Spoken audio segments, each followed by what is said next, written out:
रेणु।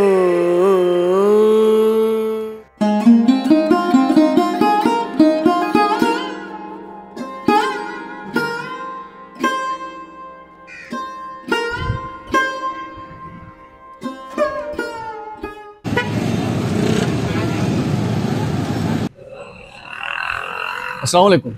अली मुनव्वर आपकी खिदमत में हाजिर और मैं मौजूद हूँ मीरपुर खास के एक दाखिली दरवाजे जरवारी शाख चौक और वहीं पर मौजूद शानदार मिठाई की दुकान शानदार स्वीट शॉप।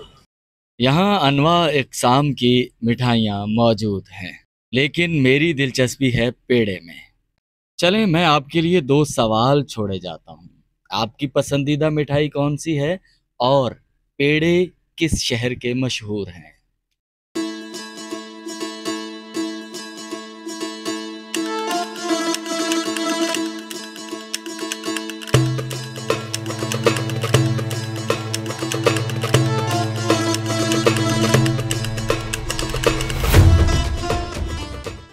मैं आपको लेकर चलूँगा एक ऐसे शहर में, एक तो वो कदीम शहर है, सकाफ़त भी उससे जुड़ी हुई है, वहाँ पर मशहूर सूफ़ी बुज़ुर्ग का मज़ार भी है और वहाँ के पेड़े पूरे सिंध में मशहूर हैं। तो आज आपको एक ऐसे ही कदीमी शहर की सैर करवाने जा रहा हूँ जिसकी तारीख़ सैकड़ों साल पुरानी है।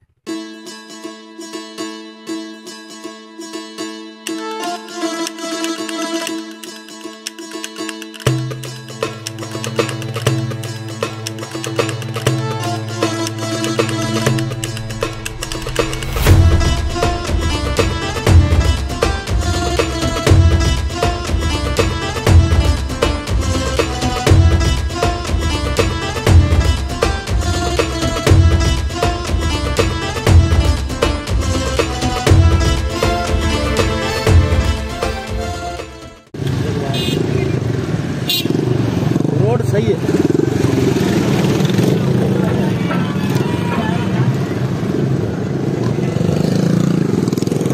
हाँ यही रोड है, मैं गया हुआ हूँ, रोड सही है। अगर आपसे पूछा जाए कि सिंध का मैनचेस्टर किस शहर को कहा जाता था तो आपका जवाब क्या होगा? चलें मैं आज आपको सिंध के मैनचेस्टर की सैर करवाता हूँ। जी, ये नसरपुर है। नसरपुर कदीम तहजीब व तमद्दुन का हामिल शहर, ज़िला मटियारी में शामिल, हैदराबाद से मशरकी सिमत में महज 45 किलोमीटर और तालपुर दौरे हुकूमत में बसाए गए शहर टंडो अलायार से 11 किलोमीटर दूर।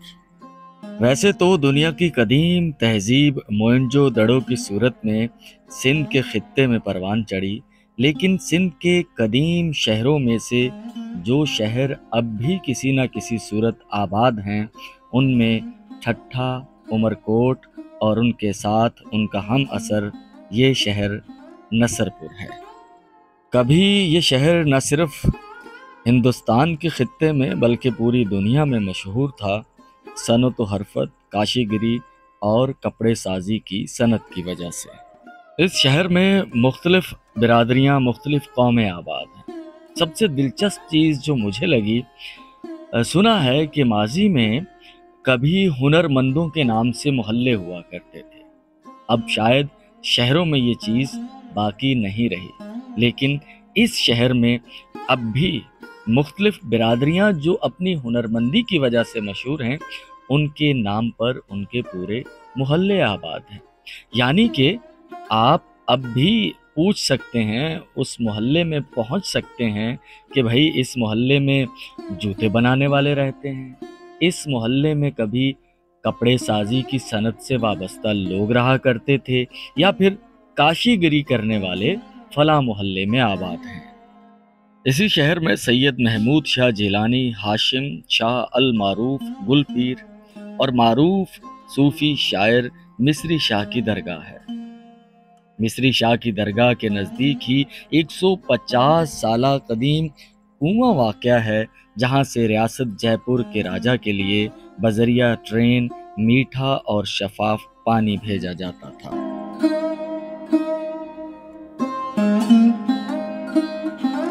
तारीख के औराक बताते हैं 17वीं सदी ईस्वी में सैयदों के कई ख़ानदान जो शहाबुद्दीन शाह जिलानी की औलाद में से हैं, वो बगदाद और ठट्ठा बाद अज़ा नसरपुर में आकर आबाद हुए।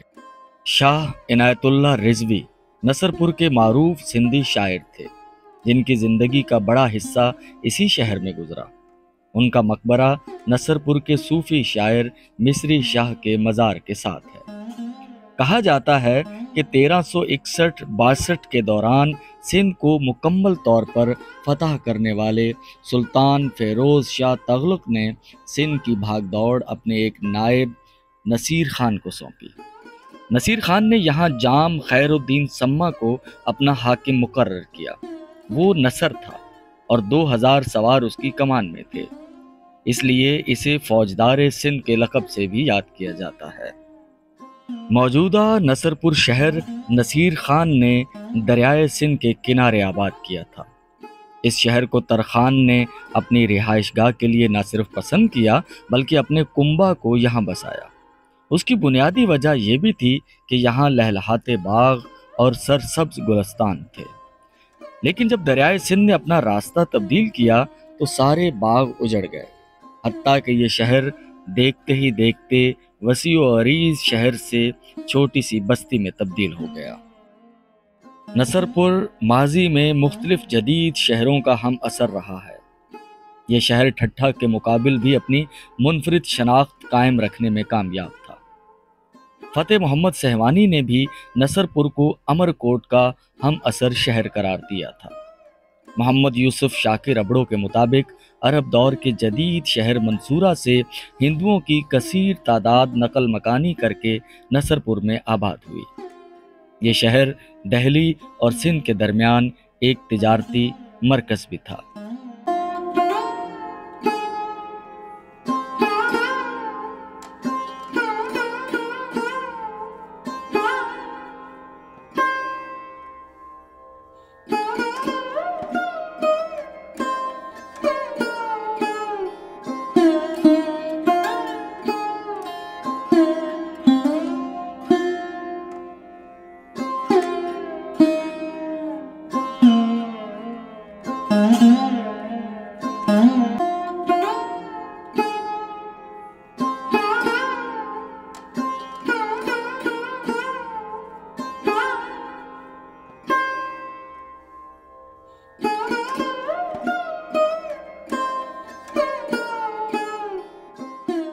ज़माना कदीम से ही ईरान काशीगिरी का मरकज़ रहा है, लेकिन ईरान के बाद नसरपुर वो शहर है जहाँ काशीगिरी का काम कमाल महारत से किया गया है। ये सैयद महमूद शाह जिलानी हाशिम शाह अल मारूफ गुल पीर का मज़ार है। इंतहाई दीदा ज़ेब और दिल फरेब काशीगिरी का काम सिंध की सकाफत का एक अहम हिस्सा रहा है।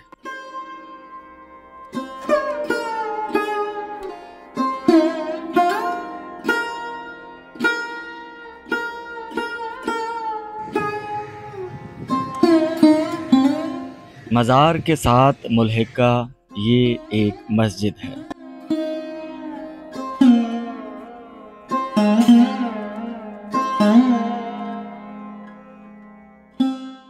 बाज़ मुहक्किकीन के मुताबिक यहाँ की मलमल का जिक्र तौरात में संदन या संदस के नाम से मिलता है।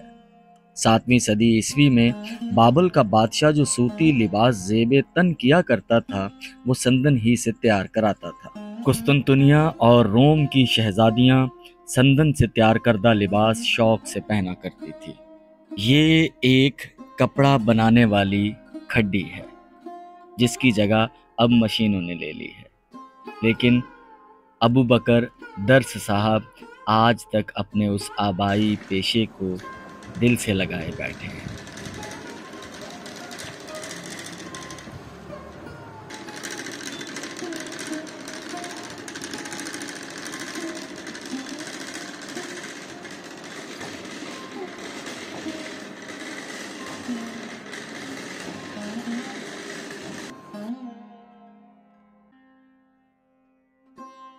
कहा जाता है कि कभी नसरपुर के 30 मुरब्बा किलोमीटर इलाके में 3,500 से जायद कारखाने थे, जिनमें मुख्तलिफ किस्म के कपड़े तैयार होते थे। सूसी, शूही, रेशमी, खेस, लुंगी और अजरकें भी। लेकिन अब वो कारखाने सब खत्म हो चुके। यादगार सिर्फ अबू बकर दर्स बाकी है। अबू बकर दर्स साहब सिर्फ अपने शौक़ को और ख़ानदानी रिवायत को ज़िंदा रखने के लिए काम करते हैं, और हमारी फरमाइश पर उन्होंने हमें ये दिखाया और बताया कि कपड़ा कैसे बनाया जाता है।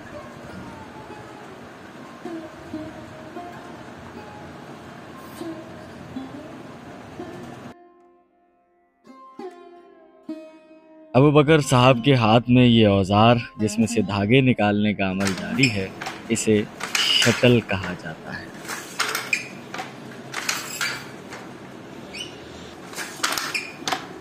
नौवीं सदी ईस्वी का अरब सयाह सुलेमान ताजिर अपने सफ़रनामे में लिखता है कि यहाँ का सूती कपड़ा इतना नफीस और मुलायम होता है कि एक मुट्ठी में समा जाए। बुद्ध मत दौर में सिंध, खुसूसन हाला और उसके इतराफ में तैयार करदा मलमल राजा की इजाज़त के बगैर बाहर ले जाना ममनू था। 18वीं सदी ईस्वी में सिंध का खित्ता ताज बरतानिया के ज़ेरे नगी हुआ तो अंग्रेज़ सिंध भर से कपड़े की ख़रीदारी किया करते थे। नसरपुर इस हवाले से सरे फहरिस्त था।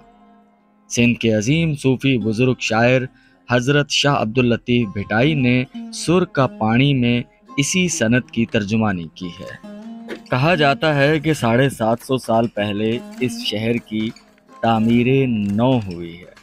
असल में ये शहर उससे कई 100 साल पुराना है, क्योंकि एक मुकामी रिवायत ऐसी भी है जिस पर यकीन करने को बमुश्किल दिल करता है। कहा यह जाता है कि हज़रत ईसा अलैहिस्सलाम को सलीब पर चढ़ाए जाने के बाद उन्हें जिस कपड़े में लपेटा गया था वो संदन नामी कपड़ा था, जो नसरपुर में तैयार होता था। लेकिन बात वही कि इस रिवायत की तस्दीक नहीं हो सकी। आपको याद होगा कि जब हम मीरपुर खास से निकले थे तो एक मिठाई की दुकान पर मैंने पेड़ों का जिक्र किया। नसरपुर की बाकी तारीख जो हमें पता चल सकी वो तो हमने दिखाई है, लेकिन नसरपुर शायद मैं उतना आपको दिखा नहीं पाया हूँगा जितना ये कदीम शहर है।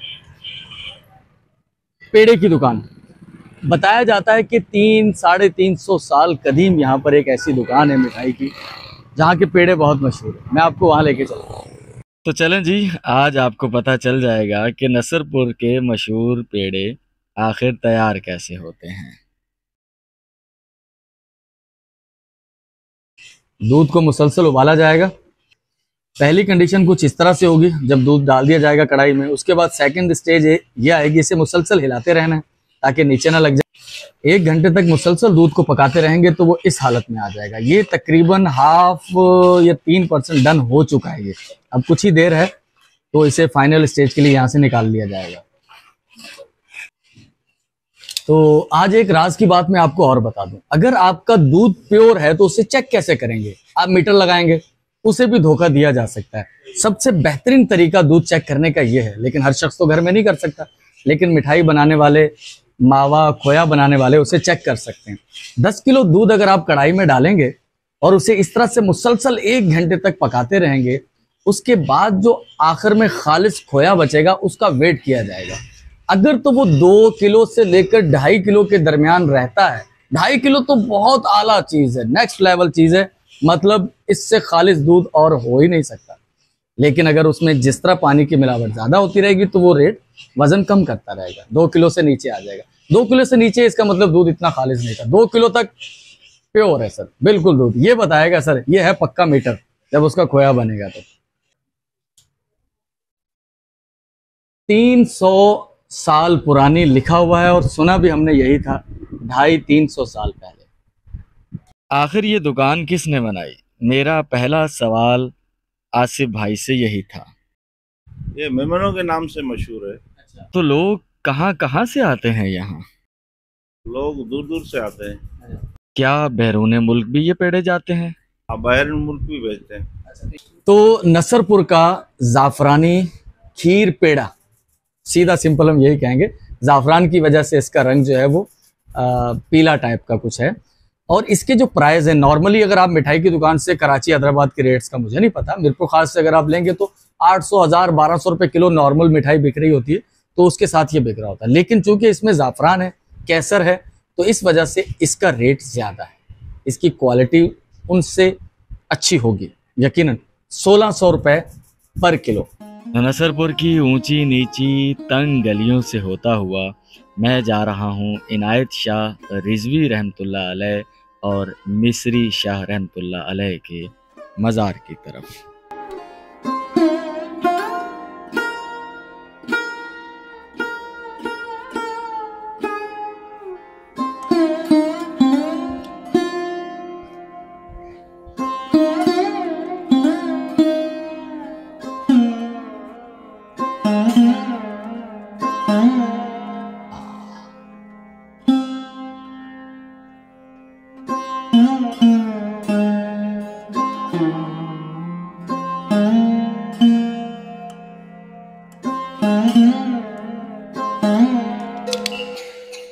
मिस्री शाह रहमतुल्लाह अलैह, शायरी की मुख्तलिफ सिनफें होती हैं जिनमें एक सिंधी काफ़ी भी है। तो काफ़ी का बादशाह कहा जाता है। इनके कलाम को मुख्तलिफ सिंगर्स, क्लासिकल सिंगर्स वो गा चुके हैं। आपदा जी गा चुके हैं और बहुत सारे अनगिनत लोग इन्हें गा चुके हैं।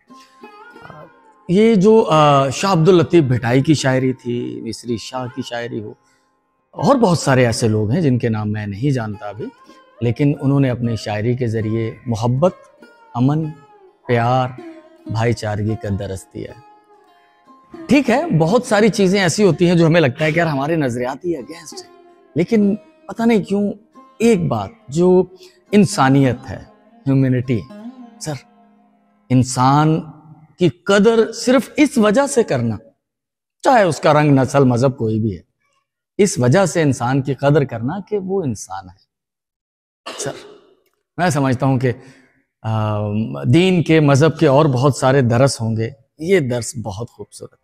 ये सैफुल्लाह साहब हैं जो मुझे लेकर जा रहे हैं उस कुएं तक जहां से राजा के लिए कभी मीठा पानी बजरिया ट्रेन जाया करता था।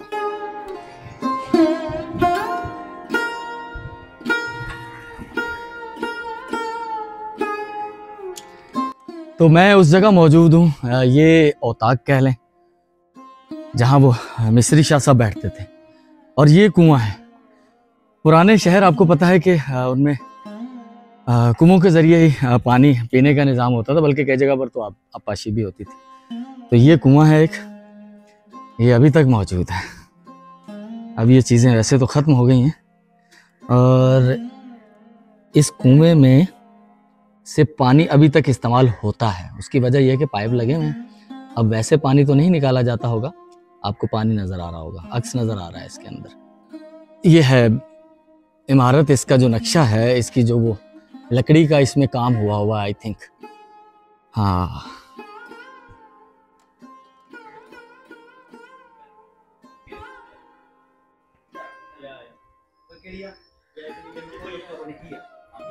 सामने मिस्री शाह साहब की एक काफ़ी लिखी हुई है, जो जैसे आप शेर कहते हैं हम उर्दू में। अब एक तो ये सिंधी में है, और दूसरा ये बिना नुक्ते के, नीचे लिखा हुआ बगैर नुक्ते जी काफ़ी, इसमें नुक्ते का इस्तेमाल नहीं हुआ। मुझे कुछ ऐसा भी सुनने में आया कि यहाँ पर एक कलाम पाक भी है, कुरान शरीफ, जो कि बिना ज़ेर ज़बर और बिना आराब के जिसे कहते हैं वो मौजूद है। देखें, अगर वो हमें वो उस तक रसाई हासिल हो जाए तो आपको वो भी दिखा देते हैं। बाकी मुख्तलिफ अशार हैं जिसको काफ़ी कहते हैं मिस्री शाह के, तो वो यहाँ चारों तरफ लिखे हुए हैं।